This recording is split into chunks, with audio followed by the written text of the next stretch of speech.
لینے کا اپنے زبان کو عادی بنائیں. جو تبلیغ والے تسبیحات بیان کرتے ہیں جو صحیح احادیث سے ثابت ہے کہ 100 مرتبہ صبح لا الہ الا اللہ وحدہ لا شریک لہ لہ الملک ولہ الحمد وہو علی کل شیء قدیر, اور بعض روایت میں یحیی و یمیت وہو حی لا یموت. یہ حدیث میں تبلیغ والے تو تیسرا کلمہ بتاتے ہیں, یہ کلمات حدیث میں آتے ہیں. آپ صلی اللہ علیہ وسلم نے ارشاد فرمایا جس نے 100 دفعہ یہ کلمہ پڑھا اس سے زیادہ نیکیاں پورے دن میں کوئی شخص نہیں کما سکتا سوائے اس کے جو اس سے بھی زیادہ مرتبہ پڑھے. تو ذکر سے محبت پیدا کریں. آج ذکر کی لذت نہیں ہے, بس ایویں ہی بیٹھ کے وہ ٹی وی بھی دیکھ رہے ہیں, فلم بھی دیکھ رہے ہیں اور تسبیح چل رہی. کیسے پیارے کلمات ہیں, کیسا مزہ آتا ہے ان کلمات پڑھنے میں. لا الہ الا اللہ, کوئی عبادت کے لائق نہیں سوائے اللہ کے.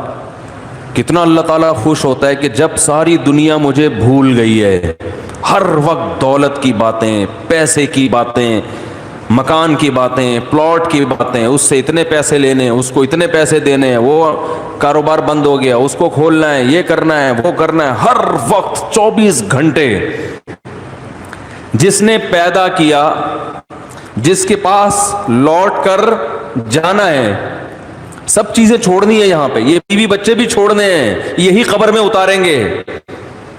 جو آج کہہ رہے ہیں نا ہم رہ نہیں سکتے آپ کے بغیر, اور یہ اور یہی اتار کے آئیں گے قبر میں. اور اگر کورونا سے مر گئے نا, اللہ بچائے, تو قبر میں بھی نہیں جائیں گے, بولیں گے یہ تو مر گیا, ہمیں نہ مار دے کہیں. دور دور سے دیکھ نہیں رہے کیسے جنازے ہو رہے ہیں.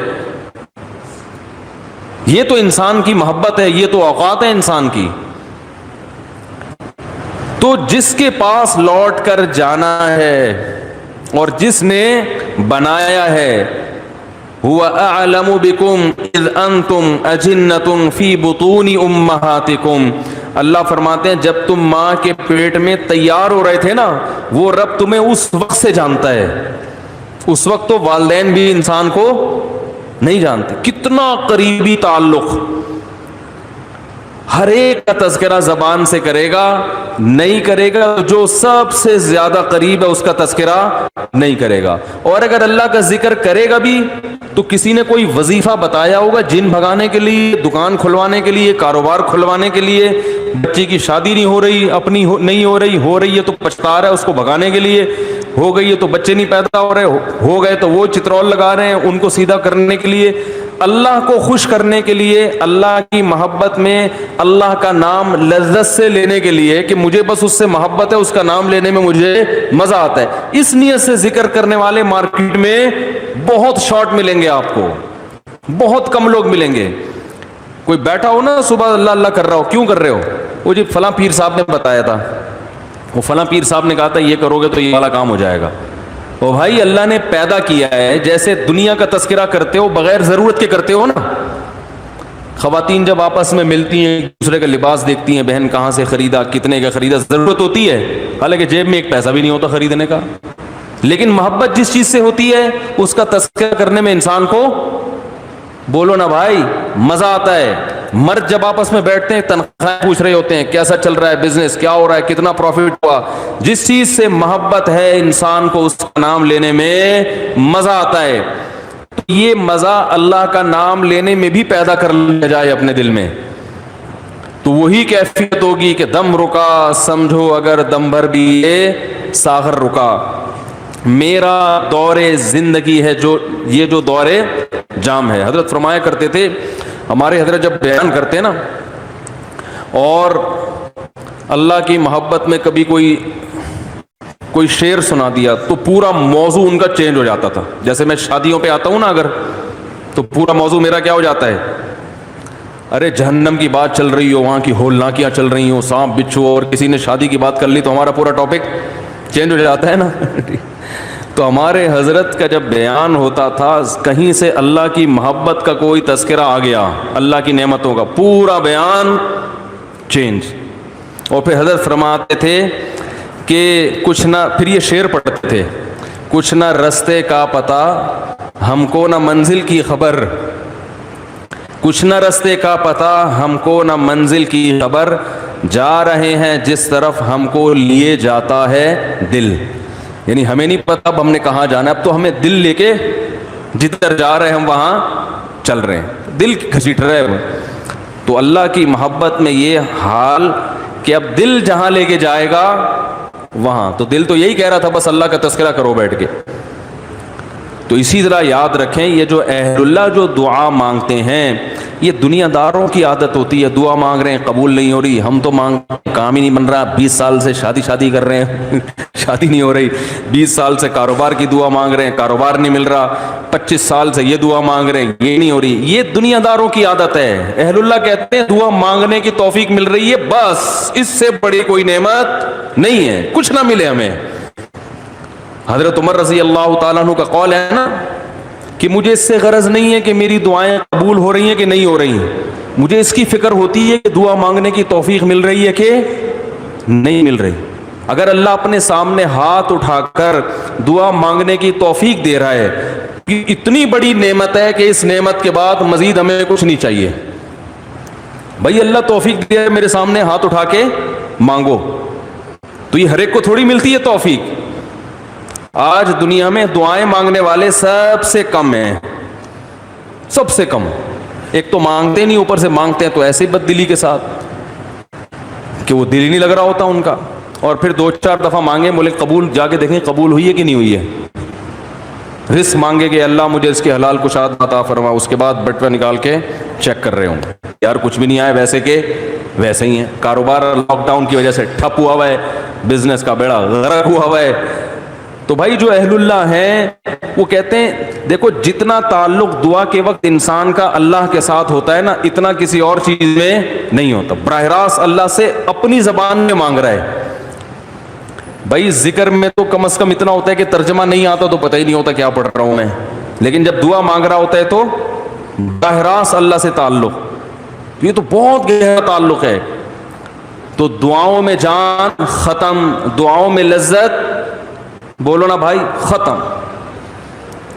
جب اللہ سے تعلق ہی کمزور پڑتا چلا جائے گا تو بھائی پھر جو اللہ کو خوش کرنے کے لیے جو اعمال اللہ نے بتائے وہ کہاں سے پورے ہوں گے, وہ تو ہو ہی نہیں سکتے پورے.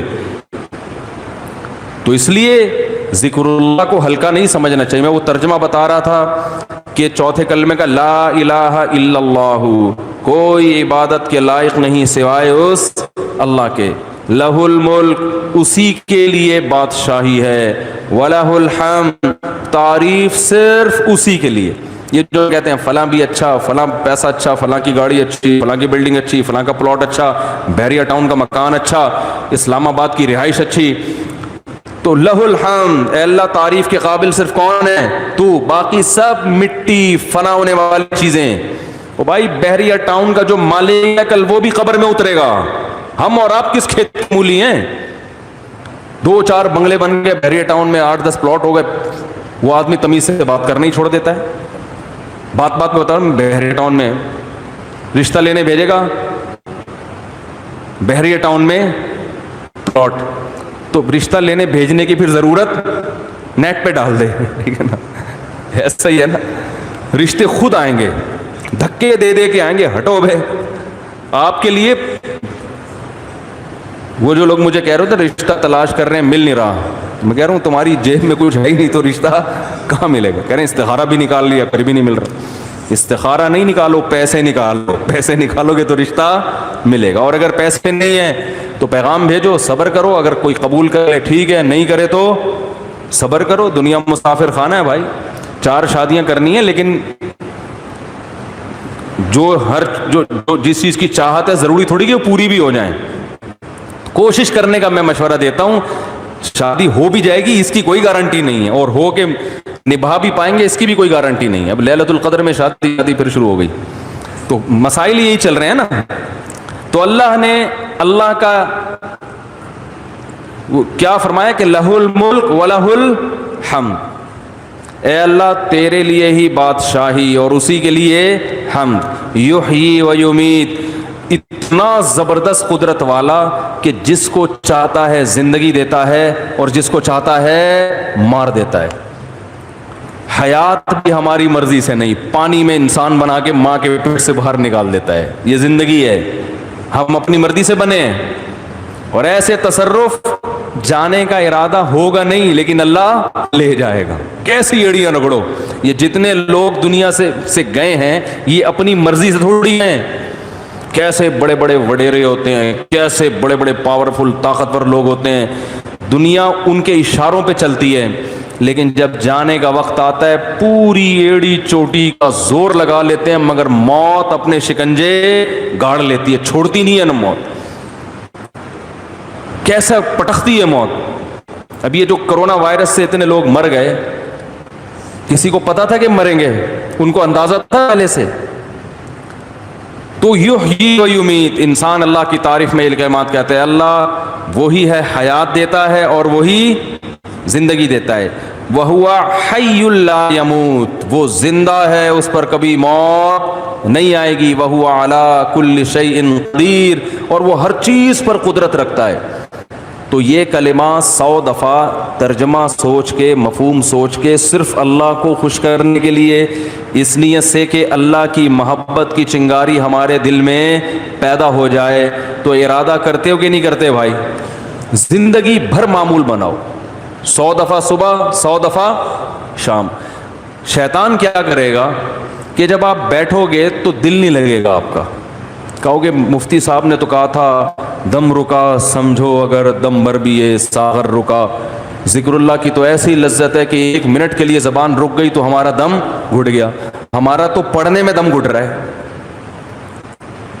پھپھی کا فون آ رہا ہے, موبائل بار بار اٹھا کے چیک کر رہے ہیں, یار کس کا فون. آج کل ذکر کر رہے ہوتے ہیں نا, دیکھو تراویح میں ہر 2 رکعت کے بعد بعض لوگ چیک کر رہے ہوتے ہیں, کچھ آیا تو نہیں ہے. خالہ کا فون ہے, پھپھی کا فون ہے, فلانے کا ہے, کیا ہے وہ سب. تو وہ تو اتنی ٹینشن ہے آج کل ذکر کرنا.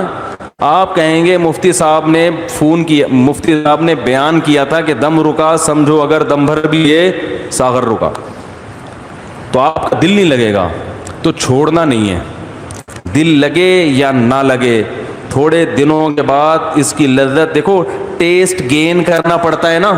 مجھے یاد ہے جب یہ ڈیو نئی آئی نا تو پیپسی والے ڈیو فری میں بانٹ رہے تھے, کیونکہ پہلی دفعہ ڈیو پینا ایسے لگتا ہے جیسے کھانسی کا شربت پی رہے ہیں. ایسا ہی تھا نا, لوگ نہیں پی رہے تھے, انہوں نے فری بانٹی. ہماری قوم ایسی ہے, فری میں آپ بلیچ بھی پلاتے ہیں تو پی لے گی. بھائی فری ہے نا, پیسے تھوڑی خرچ ہو رہے ہیں. تو لوگوں نے فری میں پینا شروع کرتے کرتے اس ٹیسٹ کے کیا ہو گئے, بولو نا یار, عادت پڑ گئی اس کی. تو لت لگانی پڑتی ہے, ٹیسٹ گین کرنا پڑتا ہے. ابھی کبھی اللہ کا نام لیا ہی نہیں ہے زندگی بھر, لیا بھی ہے تو ایسے ہی قوالی میں لیا ہے, قوالیوں میں لے رہے ہیں اللہ کا نام. تمیز بیٹھ کے اللہ کا نام لینا, اس کا بھی ایک ٹیسٹ ہے. کیونکہ غلط چیزوں کا ٹیسٹ اتنا زیادہ, دیکھو جو ڈبے کے دودھ کے عادی ہوتے ہیں نا بچے, ان کو آپ بھینس کا خالص دودھ پلاؤ الٹی کر دیں گے. وہ ان کو اس میں سے بدبو آ رہی ہوتی ہے, حالانکہ وہ بدبو نہیں بلکہ خوشبو ہوتی ہے. بھینس کے دودھ میں بدبو ہوتی ہے, خوشبو ہوتی ہے, خوشبو ہے. میں سعودیہ گیا نا, 2 مہینے کا ویزا تھا میرا, تو 2 مہینے میں نے بھینس کا دودھ نہیں ملا, ڈبے کا ہی پیتے رہے. حالانکہ وہ بھی یہی ہوتا ہے, لیکن ایک پروسیس سے گزر کے پتہ نہیں اس میں وہ ذائقہ ہی نہیں تھا. جب میں یہاں آیا کچن میں جاتے ہی میں نے جیسے ہی دودھ کی دیگچی کا ڈھکن ہٹایا ہے, جو خوشبو کے جھونکے آئے ہیں, میں نے کہا یار کیسا پیارا دودھ ہمیں اللہ نے دیا ہے. فوراً گلاس بھر کے پیا, اتنا ذائقے والا دودھ ہے یہ. تو جو ڈبے کے دودھ کا عادی ہو اسے بھینس کا دودھ پہلے 1 چمچ پلاؤ, دیکھو الٹی تو نہیں کر رہا, پھر 2 چمچ, آہستہ آہستہ آہستہ آہستہ, پھر اسے ایسا چسکا لگے گا کہ ڈبے کا اس کو اچھا نہیں لگے گا. جس بچے کو دیسی گھی کھانے کی عادت نہیں ہے تو اسے آہستہ آہستہ دیسی گھی چٹانا پڑتا ہے. تھوڑے دنوں میں دیسی گھی کی لذت سے مانوس ہو جائے گا, پھر اسے یہ دوسرا گھی اچھا نہیں لگے گا. عرب زیتون اتنا کھاتے ہیں, انہیں زیتون نہ ملے تو مر جائیں. ہمارے یہاں زیتون کسی کو کھلاؤ وہ کہتے ہیں یہ کیا کڑوا. تو ایسے ہی یاد رکھو, انسان اپنی زبان کا ذائقہ خراب کر دیتا ہے. تو اللہ کا ذکر کرتے کرتے کرتے کرتے کیا ہوگا, ٹیسٹ گین ہو جائے گا. آپ کو پتہ ہے جو آزان سننے کے عادی ہیں ان کو یورپ میں, امریکہ میں بڑی ٹینشن ہوتی ہے کہ بہت دنوں سے آزان کی آواز نہیں سنی. کیونکہ ان کے کان اس تیز کے عادی ہو چکے ہوتے ہیں، فضاؤں میں اللہ کا نام گونجتا ہوا سنائی نہیں دے رہا۔ جب فجر کے وقت خاموشی ہوتی ہے نا، کیسے مختلف مسجدوں سے اللہ کا نام فضاؤں میں گونجنا شروع، ادھر سے آواز آتی اللہ اکبر اللہ اکبر، ادھر سے آواز آتی اللہ اکبر اللہ اکبر، ادھر سے آواز آتی ہے۔ ہم اس تیز کے عادی ہو چکے ہیں، ہمیں یہ آواز اگر نہ آئے تو ہماری طبیعت میں بے سکونی ہوتی ہے۔ ہمارے کزن ایک امریکہ میں ویڈیو کال پہ بات کر رہا تھا ان سے اسکائپ پہ،